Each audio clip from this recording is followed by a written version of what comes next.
The Yellow Wallpaper by Charlotte Perkins Gilman, as read by Kelsey Prud'homme. It is very seldom that mere ordinary people like John and myself secure ancestral halls for the summer. A colonial mansion, a hereditary estate, I would say a haunted house, and reach of the height of romantic felicity, but that would be asking too much of fate. Still, I will proudly declare that there is something queer about it. Else, why should it be let so cheaply, and why have stood so long untenanted? John laughs at me, of course, but one expects that in marriage. John is practical in the extreme. He has no patience with faith and an intense horror of superstition, and he scoffs openly at any talk of things not to be felt and seen and put down in figures. John is a physician, and perhaps, I would not say it to a living soul, of course, but this is dead paper and a great relief to my mind, perhaps that is one reason I do not get well faster. You see, he does not believe I am sick. And what can one do? If a physician of high standing and one's own husband assures friends and relatives that there really is nothing the matter with one but temporary nervous depression, a slight hysterical tendency, what is one to do? My brother is also a physician and also of high standing, and he says the same thing. So I take phosphates or phosphites, whichever it is, and tonics and journeys and air and exercise, and am absolutely forbidden to work until I am well again. Personally, I disagree with their ideas. Personally, I believe that congenial work with excitement and change would do me good. But what is one to do? I did write for a while in spite of them, but it does exhaust me a good deal, having to be so sly about it, or else meet with heavy opposition. I sometimes fancy that in my condition, if I had less opposition and more society and stimulus, but John says the very worst thing I can do is to think about my condition, and I confess it always makes me feel bad. So I will let it alone and talk about the house. The most beautiful place. It is quite alone, standing well back from the road, quite 3 miles from the village. It makes me think of English places that you read about, for there are hedges and walls and gates that lock, and lots of separate little houses for the gardeners and people. There is a delicious garden. I never saw such a garden, large and shady, full of box-bordered paths, and lined with long, grape-covered arbors with seats under them. There were greenhouses, too, but they're all broken now. There was some legal trouble, I believe. Something about the heirs and co-heirs. Anyhow, the place has been empty for years. That spoils my ghostliness, I'm afraid, but I don't care. There is something strange about the house. I can feel it. I even said so to John one moonlit evening, but he said what I felt was a draught and shut the window.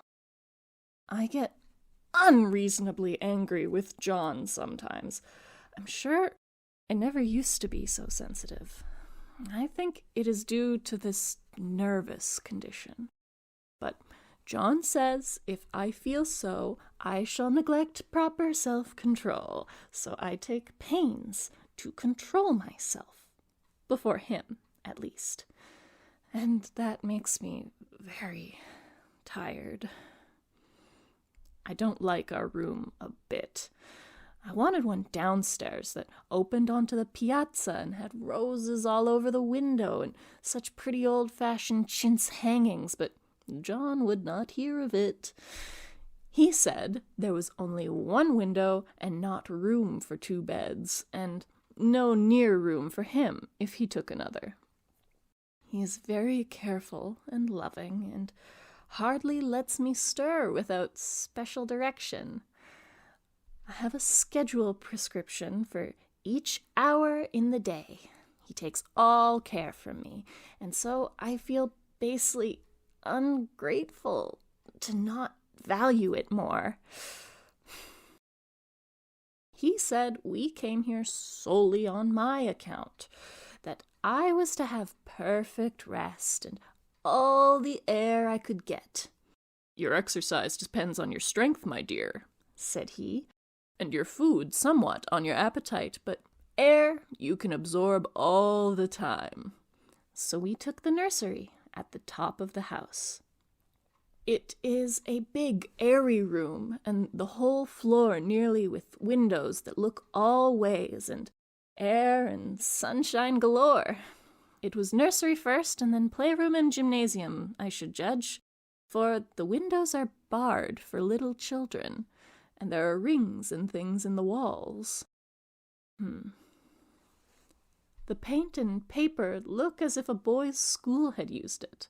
It is stripped off, the paper, in great patches all around the head of my bed, about as far as I can reach, and in a great place on the other side of the room low down. I never saw worse paper in my life. Oh, one of those sprawling, flamboyant patterns committing every artistic sin. It is dull enough to confuse the eye in following, and pronounced enough to constantly irritate and provoke study, and when you follow the lame, uncertain curves for a little distance, they suddenly commit suicide, plunge off at outrageous angles, destroy themselves in unheard-of contradictions. The color is repellent, almost revolting, a smoldering, unclean yellow, strangely faded by the slow-turning sunlight. It is a dull yet lurid orange in some places, a sickly sulphur tint in others. No wonder the children hated it. I should hate it myself if I had to live in this room long. There comes John, and I must put this away. He hates to have me write a word. We have been here 2 weeks, and I haven't felt like writing before, since that first day. I am sitting by the window now, up in this atrocious nursery, and there is nothing to hinder my writing as much as I please, save lack of strength. John is away all day, and even some nights when his cases are serious. I am glad my case is not serious, but these nervous troubles are dreadfully depressing. John does not know how much I really suffer. He knows there is no reason to suffer, and that satisfies him. Of course, it is only nervousness. It does weigh on me, so not to do my duty in any way. I meant to be such a help to John, such a real rest and comfort, and here I am, a comparative burden already. Ugh. Nobody would believe what an effort it is to do what little I am able, to dress and entertain and order things. It is fortunate Mary is so good with the baby. Such a dear baby. And yet I cannot be with him. It makes me so nervous. I suppose John never was nervous in his life. He laughs at me so about this wallpaper.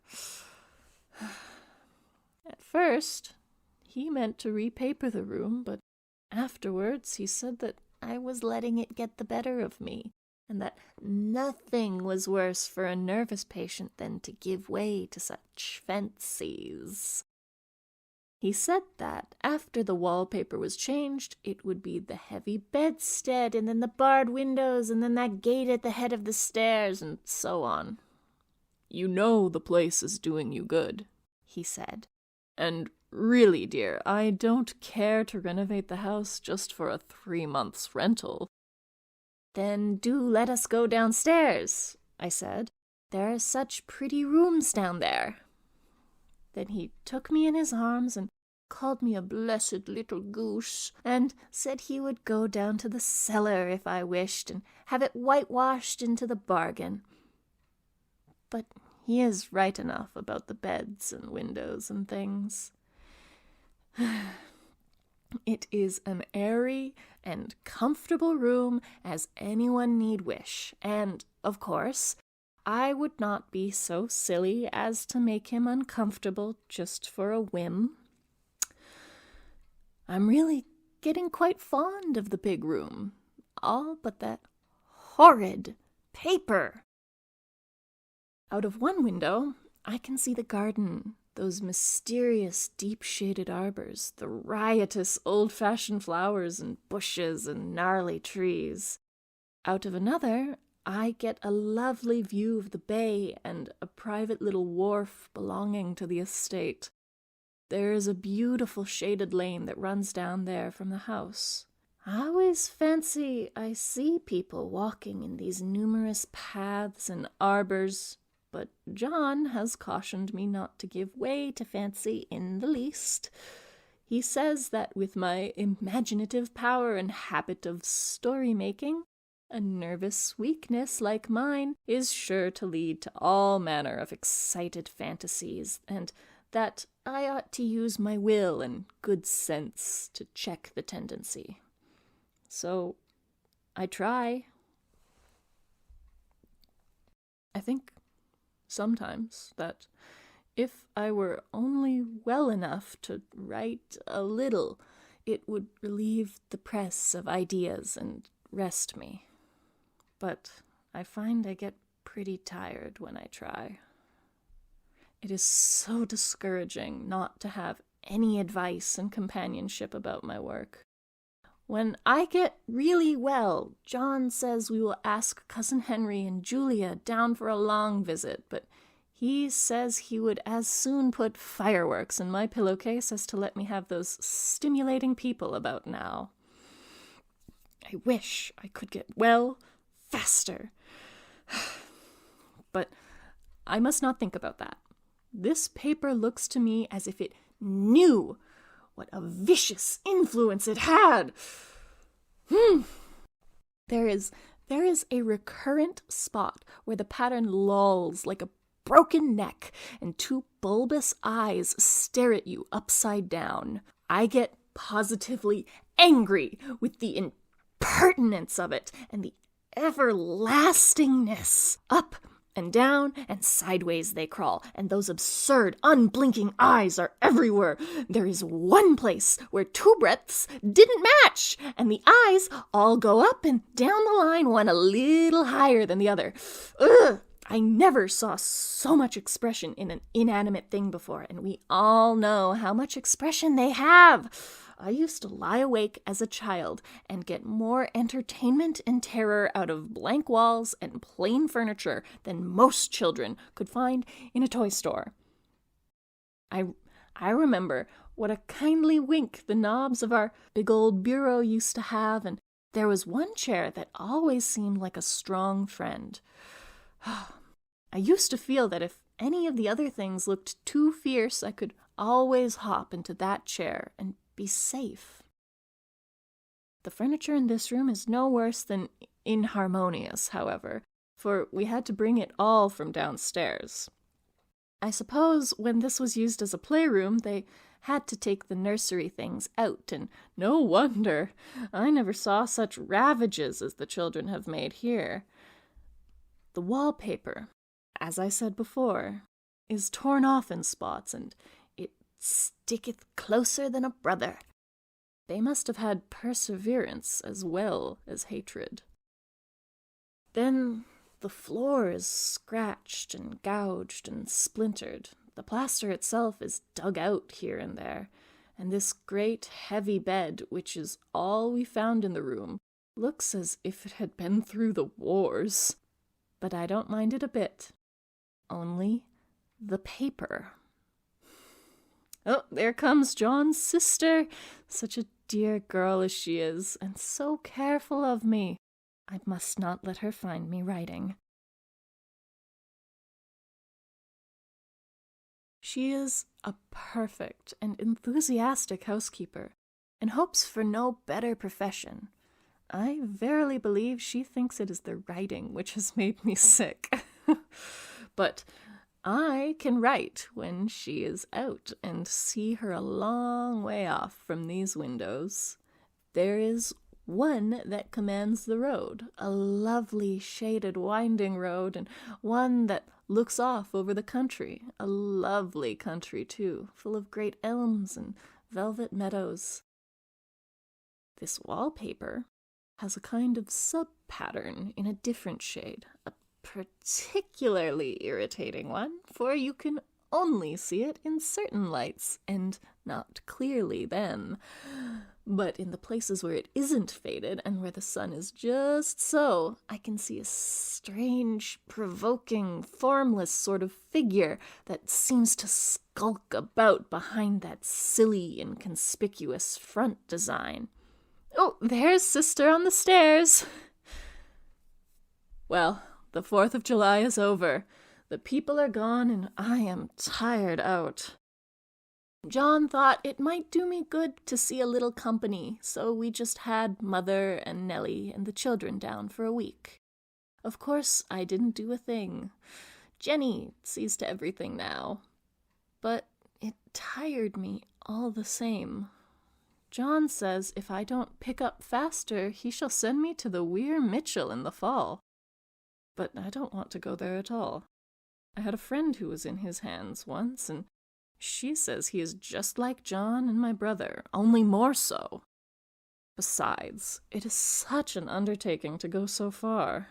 I don't feel as if it was worthwhile to turn my hand over for anything, and I'm getting dreadfully fretful and querulous. I cry at nothing, and cry most of the time. Of course, I don't when John is here, or anybody else, but when I am alone. And I am alone a good deal just now. John is kept in town very often by serious cases, and Jenny is good and lets me alone when I want her to. So I'll walk a little in the garden, or down that lovely lane, sit on the porch under the roses, and lie down up here a good deal. I'm getting really fond of the room in spite of the wallpaper. Perhaps because of the wallpaper. It dwells in my mind so. I lie here on this great immovable bed. It is nailed down, I believe, and follow that pattern about by the hour. It is as good as gymnastics, I assure you. I start, we'll say, at the bottom, down in the corner over there where it has not been touched, and I determine for the 1000th time that I will follow that pointless pattern to some sort of a conclusion. I know a little of the principle of design, and I know this thing was not arranged on any laws of radiation or alternation or repetition or symmetry or anything else that I ever heard of. It is repeated, of course, by the breadths, but not otherwise. Looked at in one way, each breadth stands alone, the loaded curves and flourishes, a kind of debased Romanesque with delirium tremens, go waddling up and down in isolated columns of fatuity. But on the other hand, they connect diagonally, and the sprawling outlines run off in great slanting waves of optic horror, like a lot of wallowing seaweeds in full chase. The whole thing goes horizontally, too. At least it seems so, and I exhaust myself in trying to distinguish the order of its going in that direction. They have used a horizontal breadth for a frieze, and that adds wonderfully to the confusion. There is one end of the room where it is almost intact, and there, when the cross lights fade and the low sun shines directly upon it, I can almost fancy radiation after all. The interminable grotesques seem to form around a common center and rush off in headlong plunges of equal distraction. It makes me tired to follow it. I will take a nap, I guess. I don't know why I should write this. I don't want to. I don't feel able. And I know John would think it absurd, but I must say what I feel and think in some way. It is such a relief. But the effort is getting to be greater than the relief. Half the time now I am awfully lazy and lie down ever so much. John says I mustn't lose my strength and has me take cod liver oil and lots of tonics and things, to say nothing of ale and wine and rare meat. Dear John! He loves me very dearly and hates to have me sick. I tried to have a real, earnest, reasonable talk with him the other day, and tell him how I wish he would let me go and make a visit to Cousin Henry and Julia. But he said I wasn't able to go, nor able to stand it after I got there, and I did not make out a very good case for myself, for I was crying before I had finished. It is getting to be a great effort for me to think straight. Just this nervous weakness, I suppose. And dear John gathered me up in his arms and just carried me upstairs and laid me on the bed and sat by me and read to me until it tired my head. He said I was his darling and his comfort and all that he had, and that I must take care of myself for his sake and keep well. He says no one but myself can help me out of it, that I must use my will and self-control and not let any silly fancies run away with me. There's one comfort. The baby is well and happy, and does not have to occupy this nursery with the horrid wallpaper. If we had not used it, that blessed child would have. What a fortunate escape. Why, I wouldn't have a child of mine, an impressionable little thing, live in such a room for worlds.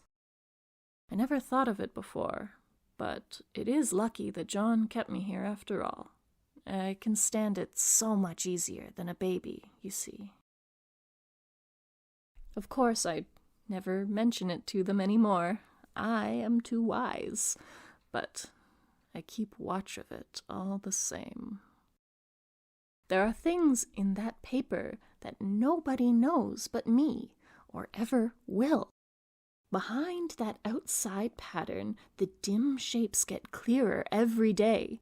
It's always the same shape, only very numerous.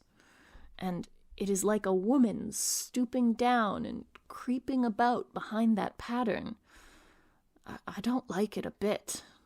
I wonder. I begin to think. I wish John would take me away from here.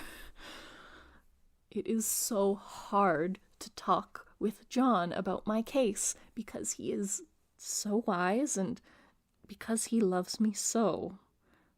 But I tried it last night. It was moonlight. The moon shines in all around just as the sun does.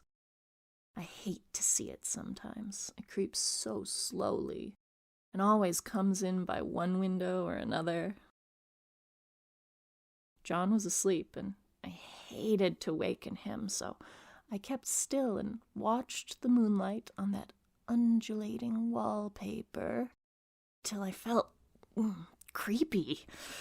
The faint figure behind seemed to shake the pattern, just as if she wanted to get out. I got up softly and went to feel and see if the paper did move, and when I came back, John was awake. "What is it, little girl?" he said. "Don't go walking about like that, you'll get cold." I thought it was a good time to talk, so I told him that I really was not gaining here, and that I wished he would take me away. "Why, darling," said he, "our lease will be up in 3 weeks, and I can't see how to leave before. The repairs are not done at home, and I cannot possibly leave town just now. Of course, if you were in any danger, I could and would, but you really are better, dear, whether you can see it or not. I am a doctor, dear, and I know. You are gaining flesh and color, your appetite is better. I feel really much easier about you." "I don't weigh a bit more," said I, "nor as much, and my appetite may be better in the evening when you are here, but it is worse in the morning when you are away." "Bless her little heart," said he with a big hug. "She shall be as sick as she pleases, but now let's improve the shining hours by going to sleep and talking about it in the morning." "And you won't go away?" I asked gloomily. "Why, how can I, dear? It is only 3 weeks more, and then we will have a nice little trip of a few days while Jenny is getting the house ready. Really, dear, you are better." "Better in body, perhaps," I began, and stopped short, for he sat up straight and looked at me with such a stern, reproachful look that I could not say another word. "My darling," said he, "I beg of you, for my sake and for our child's sake, as well as for your own, that you will never for 1 instant let that idea enter your mind. There is nothing so dangerous, so fascinating to a temperament like yours. It is a false and foolish fancy. Can you not trust me as a physician when I tell you so?" So, of course, I said no more on that score, and we went to sleep before long. He thought I was asleep first, but I wasn't, and lay there for hours, trying to decide whether that front pattern and the back pattern really did move together, or separately. On a pattern like this, by daylight, there is a lack of sequence, a defiance of law that is a constant irritant to a normal mind. The color is hideous enough and unreliable enough and infuriating enough, but the pattern is torturing. You think you have mastered it, but just as you get well underway in following, it turns a back somersault, and there you are. It slaps you in the face, knocks you down, and tramples upon you. It is like a bad dream. The outside pattern is a florid arabesque, reminding one of a fungus. If you can imagine a toadstool in joints, an interminable string of toadstools, budding and sprouting in endless convolutions, why, that is something like it. That is, sometimes. There is one marked peculiarity about this paper, a thing nobody seems to notice but myself, and that is that it changes as the light changes. When the sun shoots in through the east window, I always watch for that first long, straight ray. It changes so quickly that I can never quite believe it. That is why I watch it always. By moonlight, the moon shines in all night when there is a moon. I wouldn't know it was the same paper. At night, in any kind of light, in twilight, in candlelight, lamplight, and worst of all, by moonlight, it becomes bars. The outside pattern, I mean, and the woman behind it is as plain as can be. I didn't realize for a long time what the thing was that showed behind that dim sub-pattern, but now I am quite sure it is a woman. By daylight, she is subdued, quiet. I fancy it is the pattern that keeps her so still. It is so puzzling. It keeps me quiet by the hour. I lie down ever so much now. John says it is good for me, and to sleep all I can. Indeed, he started the habit by making me lie down for an hour after each meal. It is a very bad habit, I am convinced, for, you see, I don't sleep. And that cultivates deceit, for I don't tell them I'm awake. Oh, no, the fact is, I am getting a little afraid of John. He seems very queer sometimes, and even Jenny has an inexplicable look. It strikes me occasionally, just as a scientific hypothesis, that perhaps it is the paper. I have watched John when he did not know I was looking, and come into the room suddenly on the most innocent excuses, and I've caught him several times looking at the paper. And Jenny, too. I caught Jenny with her hand on it once. She didn't know I was in the room, and when I asked her in a very quiet voice, with the most restrained manner possible, what she was doing with the paper, she turned around as if she had been caught stealing and looked quite angry, asked me why I should frighten her so. Then she said that the paper stained everything it touched, that she had found yellow smooches on all my clothes and John's, and she wished we would be more careful. Did not that sound innocent? But I know she was studying that pattern, and I am determined that nobody shall find it out but myself. Life is very much more exciting now than it used to be. You see, I have something more to expect, to look forward to watch. I really do eat better, and I am more quiet than I was. John is so pleased to see me improve. He laughed a little the other day and said I seem to be flourishing in spite of my wallpaper. I turned it off with a laugh. I had no intention of telling him it was because of the wallpaper.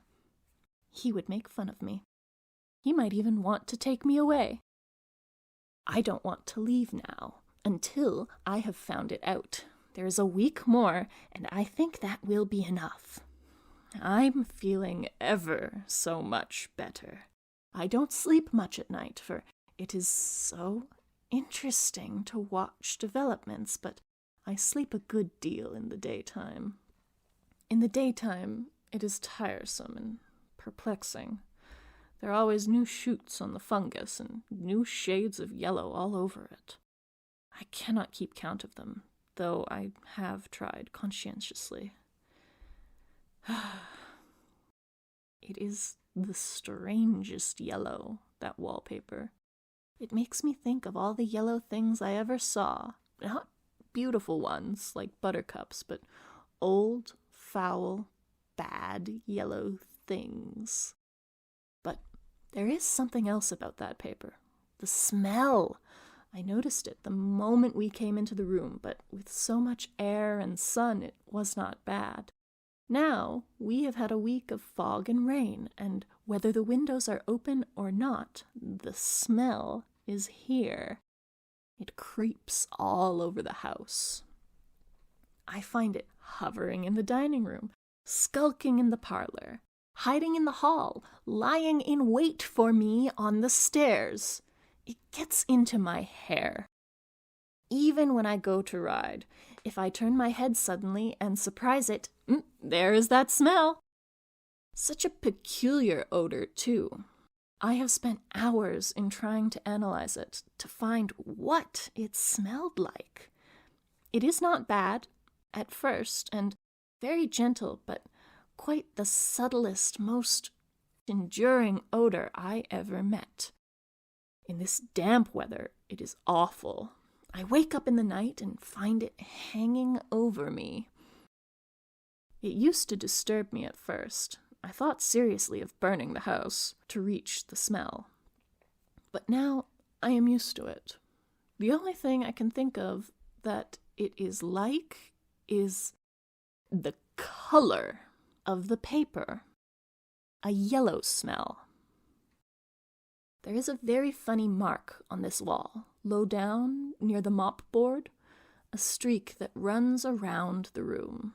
It goes behind every piece of furniture except the bed. A long, straight, even smooch, as if it had been rubbed over and over.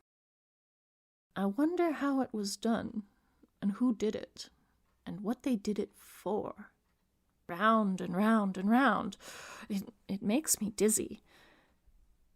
I really have discovered something at last. Through watching so much at night, when it changes so, I have finally found out. The front pattern does move, and no wonder. The woman behind shakes it. Sometimes I think there are a great many women behind, and sometimes only one, and she crawls around fast, and her crawling shakes it all over. Then, in the very bright spots, she keeps still, and in the very shady spots, she just takes hold of the bars and shakes them hard. And she is all the time trying to climb through. But nobody could climb through that pattern. It strangles so. I think that is why it has so many heads.